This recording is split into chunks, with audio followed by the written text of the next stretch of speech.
Welcome to this video tutorial. Today we will be discussing the water potential and its components.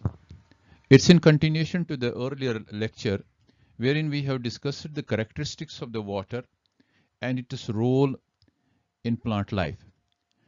So first of all, we'll have to understand what we mean by the water potential. By definition, we can say it's a difference between the free energy or chemical potential of a water molecule in pure water and of a water in other system under same temperature and atmospheric pressure is termed as water potential. Or we can say it's a measure of water's potential to do work. Or we can say it is the potential energy of a water per unit volume relative to the reference state of pure water. That means it's a relative term. We have a water, we have understood its characteristics, structural characteristics, and this water molecule has a potential to do work, being a universal solvent. It has free movement and it can cause the knockdown of other molecules. So in relation to the pure water, which is a reference state, we are discussing the concept of water potential. So it can be said it's a water's potential to do work. It was Slater and Tyler in 1960 who coined this term. They substituted the term DPD, diffusion pressure deficit. It's represented by Greek symbol psi and is written also as psi W.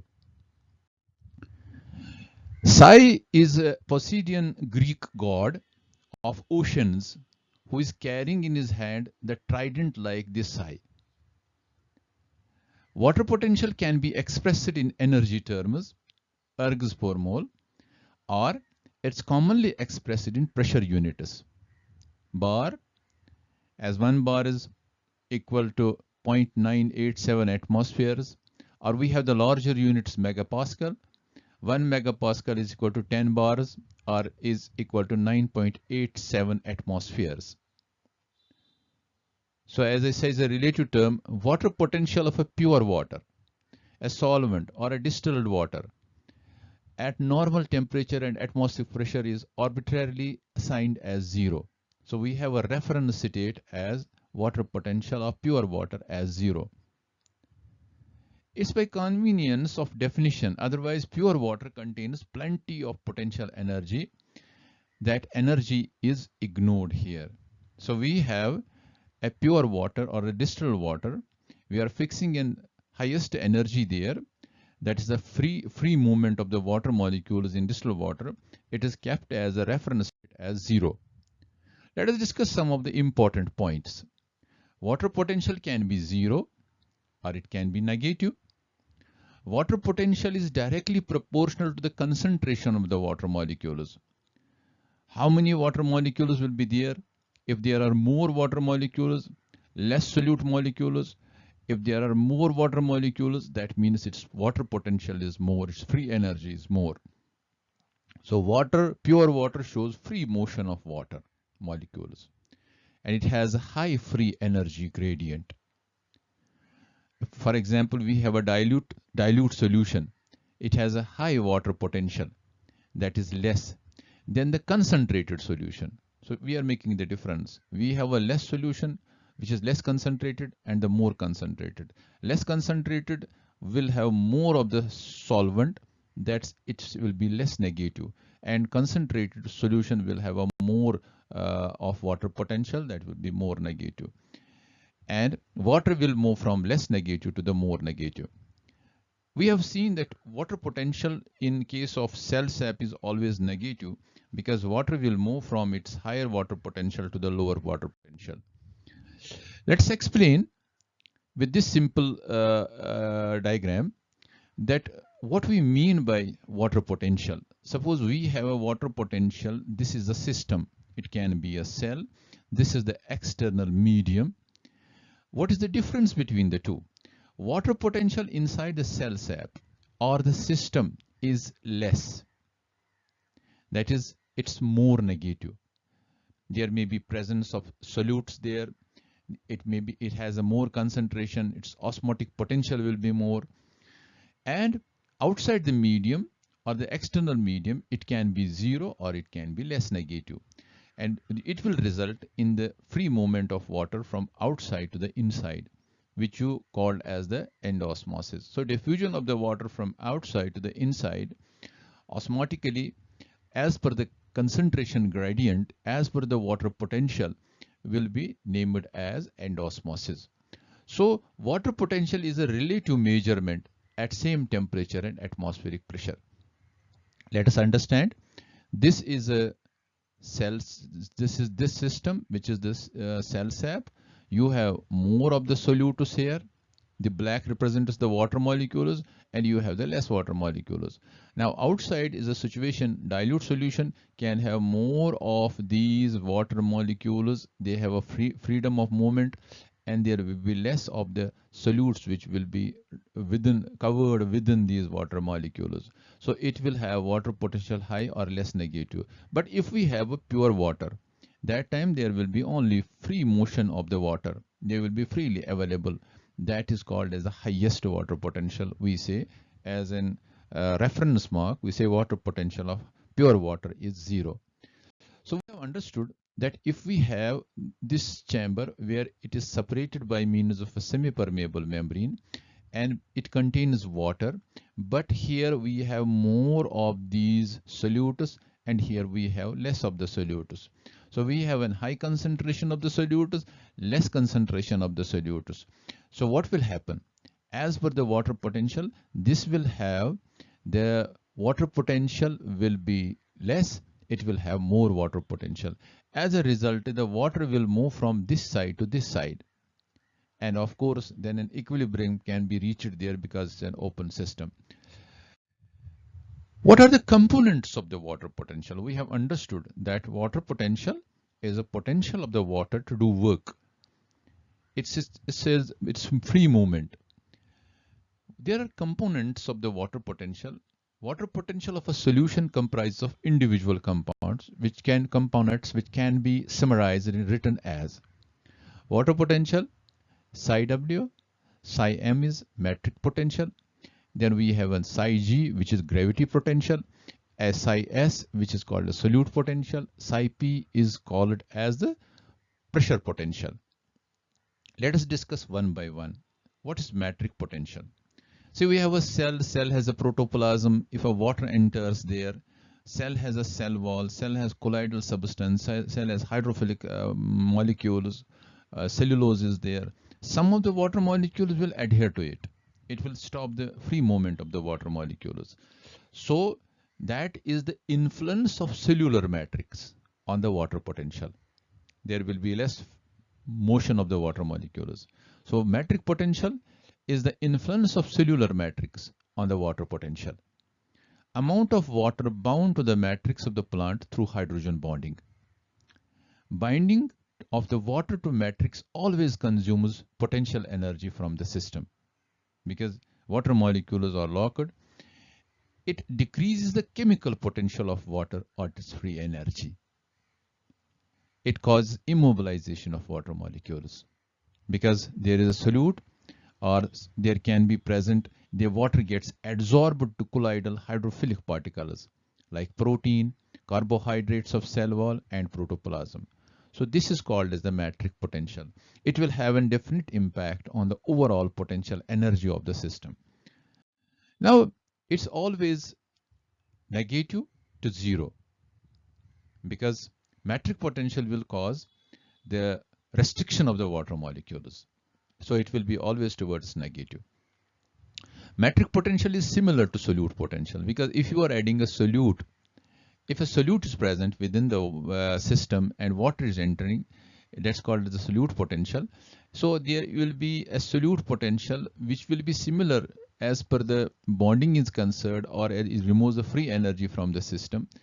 Metric potential can be similar to solute potential, but there is a difference between the two. Solute potential can have a solute which can be dissolved in the water, which can form a solution. But here in case of metric potential, the nature of the compound is such that water remains adhered to it. It can be cellulose, it can be proteins with which the water remains attached. So metric potential cannot be manipulated by the plant because there are present hydrophilic molecules which are fixed there. But it's ignored in well-watered roots, stems, and leaves. We have a highest, its value is high in young cells, seeds, fruits, plants growing in extreme cold and dry areas. But in dry system, it can be as low as -2 megapascals. Its value is negligible, that's 0.1 atmospheres in mature cells of mesophytes. Mesophytes are those plants which are growing in moderate type of temperature where water is also available. So when we say that its value is negligible in mesophytes, so the equation becomes as we have a water potential, we ignore the metric potential, which is the psi g plus psi s plus psi p. Now let us discuss the another component of the water potential that's called the psi g, which is called the gravitational potential or gravity potential. Now it is the effect of the gravitational force on the water potential. The force of gravity pulls water downwards to the soil. So it can reduce the total amount of potential energy in the water within the plant. Effect of gravity on the water. It depends upon the height of the water above the reference state, that is H, density of the water, that is rho W, and acceleration due to gravity. So we can say psi g is equal to rho W, G, and H. And this gravity potential may have significant effect on water potential. But especially when the vertical water transport in plant is substantially higher, when the height is very high. Tall plants have huge vertical water column, thus have a more gravity potential. A giant coastal redwood tall tree has a gravitational pull of 0.1 megapascal per meter square. That means more the tall tree, there will be a more effect of the gravity. But value is negligible when it is 0.1 bars below 5 meter distance. On cellular scale and in short plants, the effect is negligible. That is why when in cellular scale, that's in the short plants, the effect is negligible, we say this is to be omitted. So water potential is thus expressed as an algebraic sum of pressure potential and osmotic potential. So we have a water potential equal to solute potential and the pressure potential. Now let us discuss the solute potential. Solute potential, or it's also called as the osmotic potential. Now what is it? It is the concentration of dissolved solutes by which water potential is reduced. You have a solute within it, water will enter there and its water potential will get reduced. In a plant, it is due to the concentration of active solutes in its cell sap. Solutes reduce the free energy of water by diluting the water. It causes an entropy effect, that is, mixing of solutes and water increases the disorder of the system, thus lowers the free energy. It can develop potential pressure in a system due to osmotic entry of water. So solute potential is the concentration of the dissolved solutes by which water potential is reduced. It spreads the solute molecules and their thermal energy throughout the solvent. Electrolytes have more solute potential than non-electrolytes because water is a polar molecule, and electrolytes which have the two charged molecules, and it will have more solute potential than the non-electrolytes. Its value is always negative because it will cause the decrease in the water potential. Dissolved solutes reduce the water potential of a solution related to the reference state of the pure water. So osmotic potential determines the osmotic movement of water. So it will determine the diffusion of the water. That is, the osmotic potential that's the solute. Presence of the solutes will determine the movement of the water, which is called as the osmotic movement of the water. Then we have one more that is called as the pressure potential, or it's also called as the hydrostatic pressure. It is the hydrostatic pressure of, or a Turgor pressure. Pressure potential is the hydrostatic pressure or a Turgor pressure, which develops due to osmotic entry of water. When the water enters within the system, it will cause an turgidity, Turgor pressure. That will be also called as the hydrostatic pressure. Its higher values neutralize the solute potential, and it raises water potential, which may become zero in fully turgid cells because more water is entering inside it. And in a fully turgid cell, where water potential can be zero, what will be the situation there?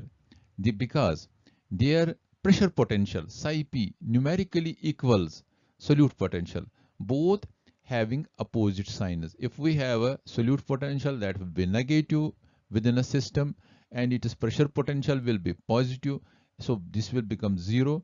So that is why we say solute potential is equal to the pressure potential. It opposes the entry of water. If a turgid cell is there, the water will not enter there. So because it will oppose the entry of water in turgid cell, but favor in turgid cell. But if there is a flaccid cell which has lost its water, it will allow the water to enter. There will be, in a fully flaccid cell, water potential decreases to maximum and becomes equal to solute potential. That means in a flaccid cell, water potential will be equal to the solute potential. So in a way, pressure potential is the hydrostatic pressure or a Turgor pressure, which develops due to the osmotic entry of the water. So it is usually positive. Pressure potential shows diurnal rhythm. In certain plants, you will see leaf cells of crop plants have pressure potential between +3 to +5 bars during warm afternoon, because that time there is more transpiration taking place there. So it will have more of the positive pressure there, and it will have this much of the pressure there. But when it comes during night, because there is no loss of water, there will be more hydrostatic pressure, that will be 12 to 15 bars during night. Hydrostatic pressure is equal to ambient pressure of the water in reference state, which is equal to 0 megapascals.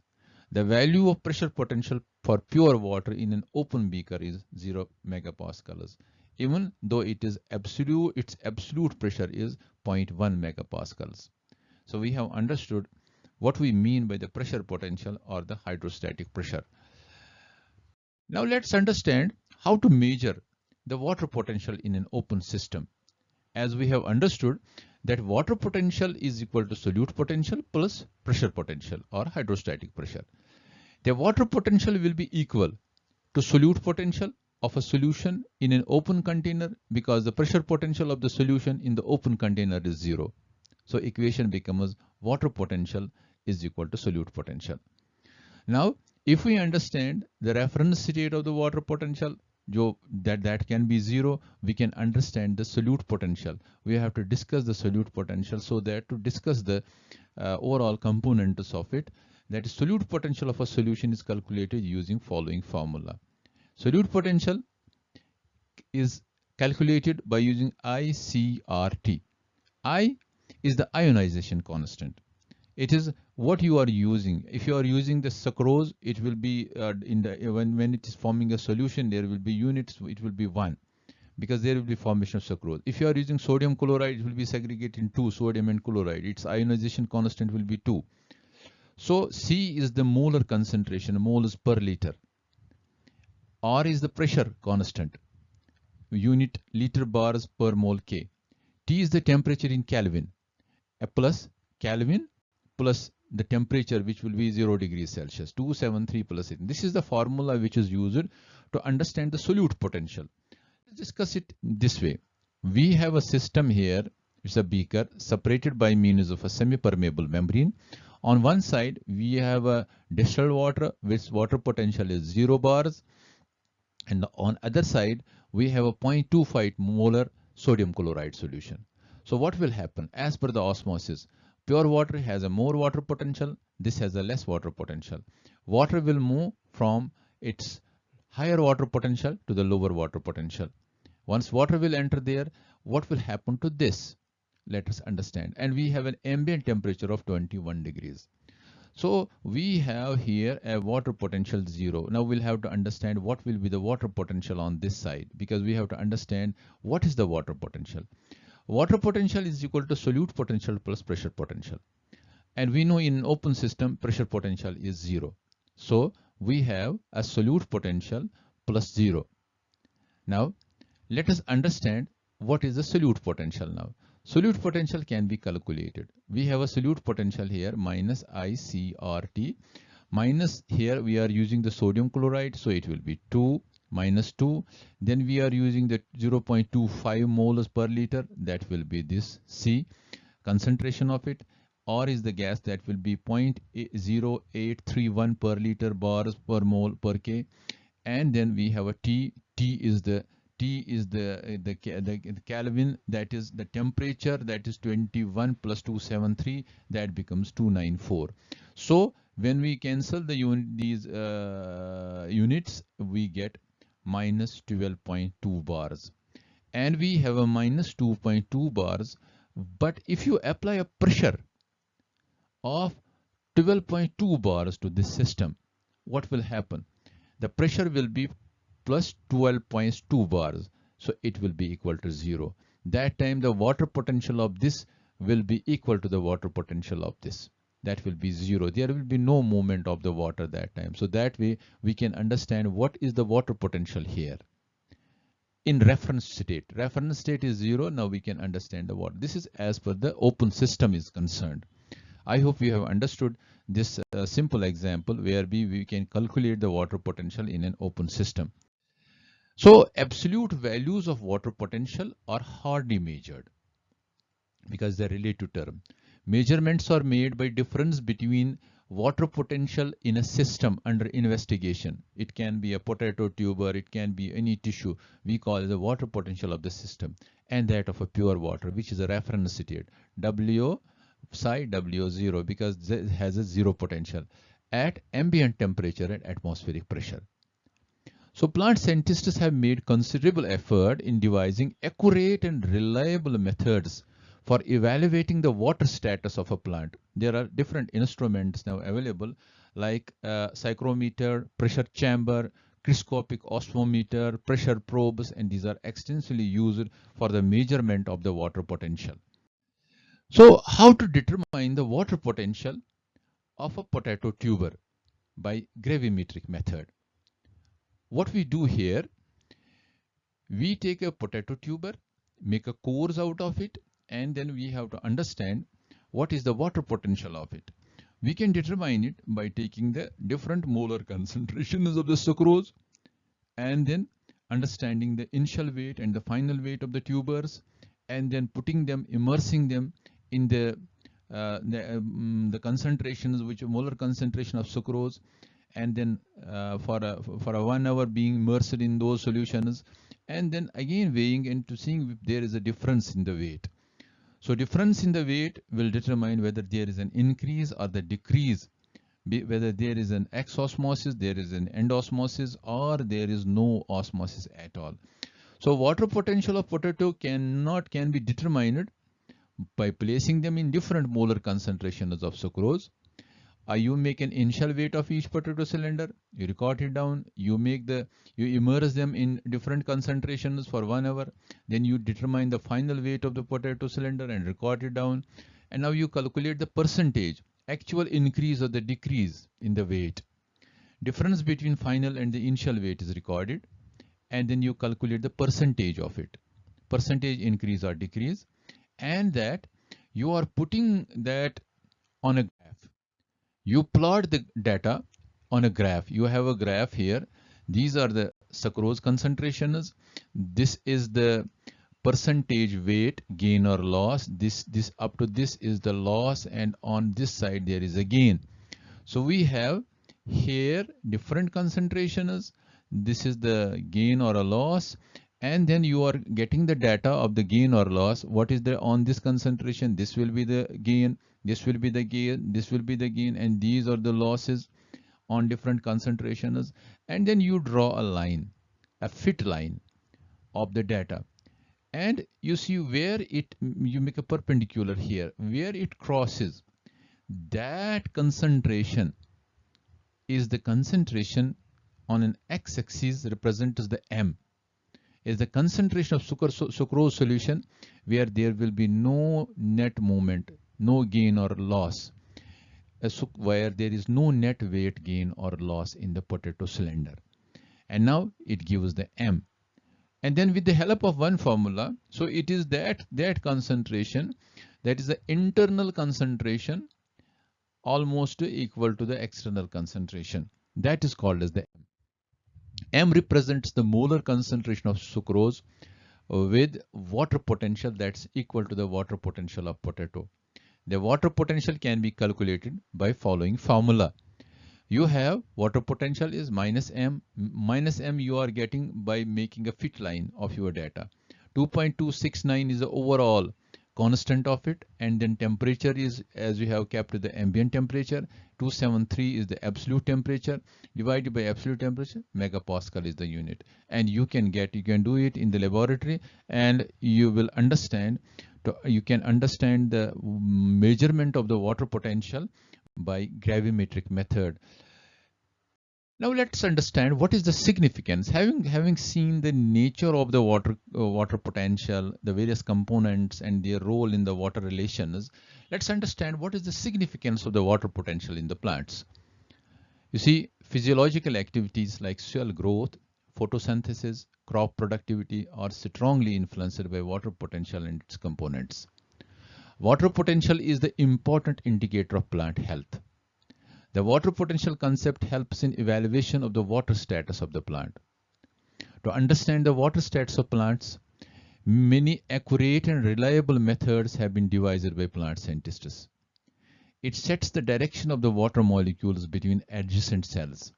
That is, water molecules diffuse from cell with high water potential, that is less negative, to the adjacent cells with the low water potential, that's more negative. So there will be movement of water from high to the low water potential. It helps in the movement of the water.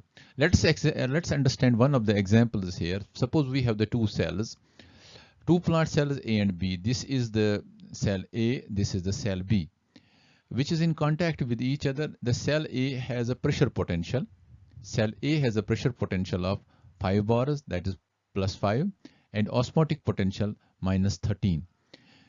The cell B has a pressure potential of plus 3 and minus 6. What will be the overall water potential of? The water potential of cell A will be minus 7 bars, and the water potential of the cell B will be minus 3 bars. Where will be the movement of the water? Will it be from cell A to B, or will it be from B to A? Now we have to understand what is the water potential here, what's the water potential here.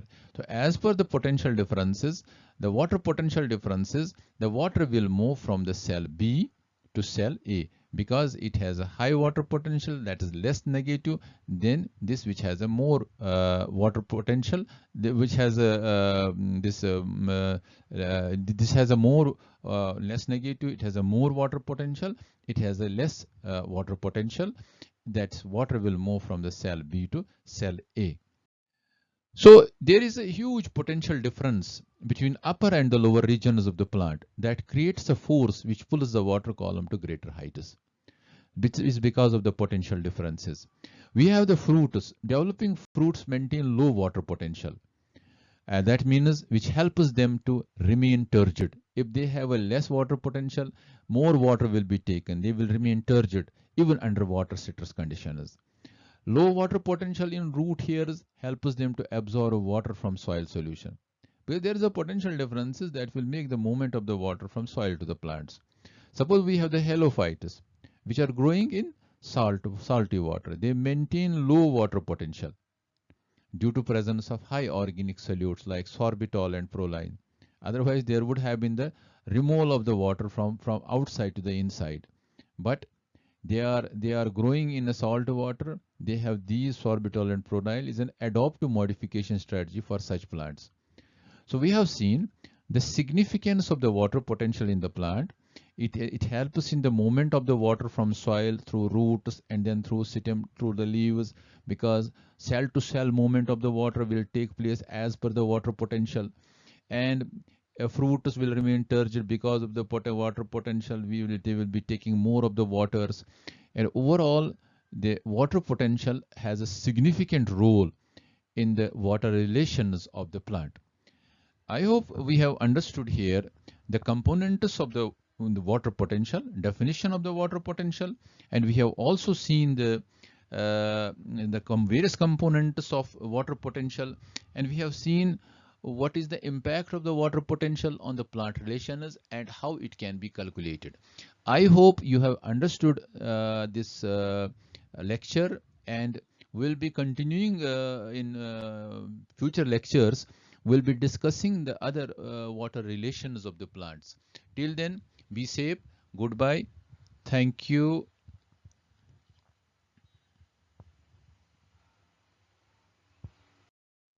So